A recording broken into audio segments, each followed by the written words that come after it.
آج کا ہمارا موضوع ہے تصور شیخ.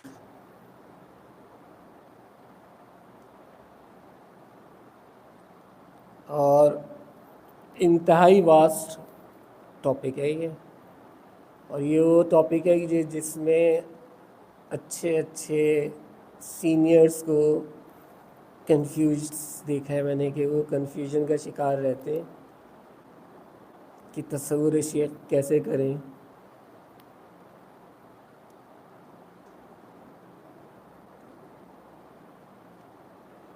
اب اگر مرشد کے سامنے بیٹھے ہوئے ہیں تو کس طرح سے فیض حاصل کرنا ہے، یا مرشد کی غیر حاضری میں ہیں تو تصور کس طرح سے کرنا ہے.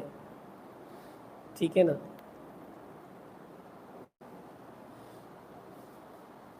تو ایک تو یہ کہ اب بڑا ضروری ہو گیا اس چیز کو کرنا کہ ہمارے یہاں یہ سمجھا جاتا ہے کہ جناب تصوف جو ہے وہ کوئی الگ سی چیز ہے، جبکہ میں ہمیشہ ہر چیز کو تفصیل سے بتاتا ہوں کہ کہاں سے کس چیز کا تعلق ہے، اور شریعت سے ہٹ کے ہمارے یہاں تصوف میں کوئی بھی چیز نہیں ہے الحمدللہ. کم از کم اس چینل سے تو جو بھی بات ہوتی ہے وہ شریعت سے ہٹ کے نہیں ہوتی. اس کے باوجود ایک صاحب کو بڑی سخت شکایت رہی.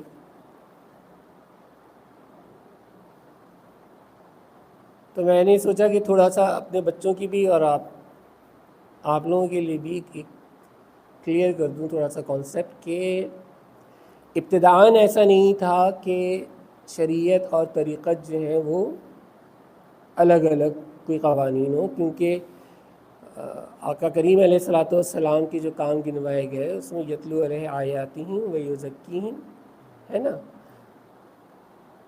دونوں کام ایک ساتھ ہیں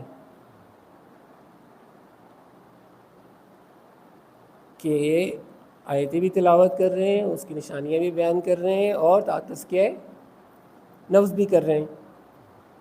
اور صحابہ اکرام کے ساتھ یہی معاملات ہوئے. پھر علم، کتاب اور حکمت کے ساتھ سکھا رہے ہیں.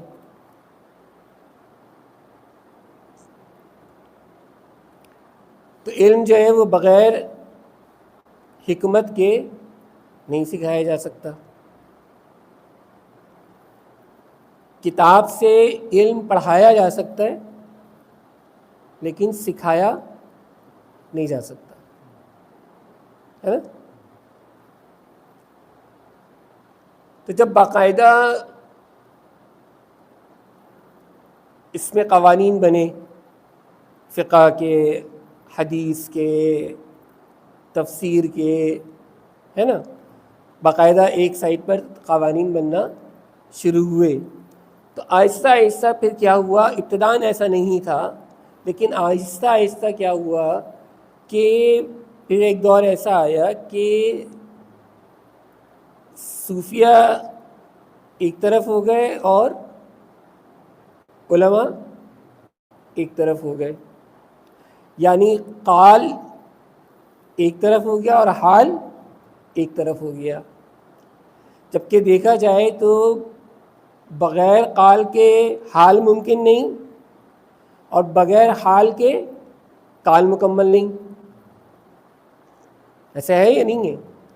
قال کی تکمیل کے لیے پہلے حال کے پاس احوال کے لیے بھیجا جاتا تھا. اب حال احوال تو سمجھتے ہیں نا، یعنی ظاہر اور باطن کی بات کر رہا ہوں کہ وہاں اگر ظاہری علم کی گفتگو ہو رہی ہے، ظاہری علم پر بحث ہو رہی ہے، اب چاہے فلسفہ ہو، چاہے منطق ہو، ٹھیک، چاہے علم الکلام ہو، ٹھیک ہے، اگر وہ ان تمام چیزوں پر بحث کر رہے ہیں تو ایسا نہیں ہے کہ یہاں پر بھی کچھ نہیں ہے. یہاں علم لدنی چل رہا ہے، تو وہاں سے تعلیم حاصل کرنے کے بعد، درس نظامی حاصل کرنے کے بعد جو عالم ہوا کرتے تھے وہ علم باطنی حاصل کرنے کے لیے پھر صوفیہ کے آ کے بیٹھا کرتے تھے،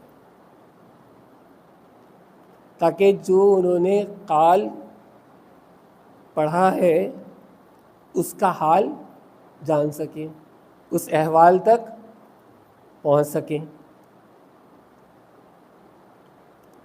اب جس طرح سے وہاں پر سب کچھ جو ہے وہ آپ کی سند ہے، بغیر سند کے کوئی آپ کو عالم یا مفتی مانے گا؟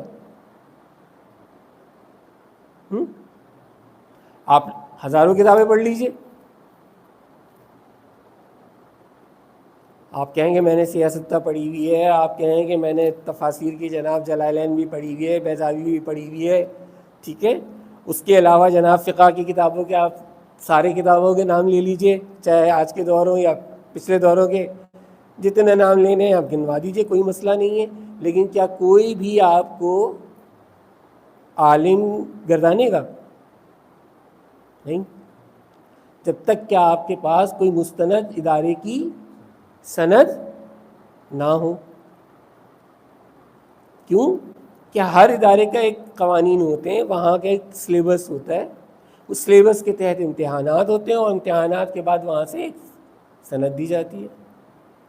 اب چاہے عصری علوم ہو یا بقول ان کے جو تقسیم کر دی گئی ہے یا دینی علوم ہو۔ تو اسی طرح سے جب آپ تصوف میں آتے ہیں تو تصوف میں جو سب کچھ ہے وہ مرشد کی ذات ہے۔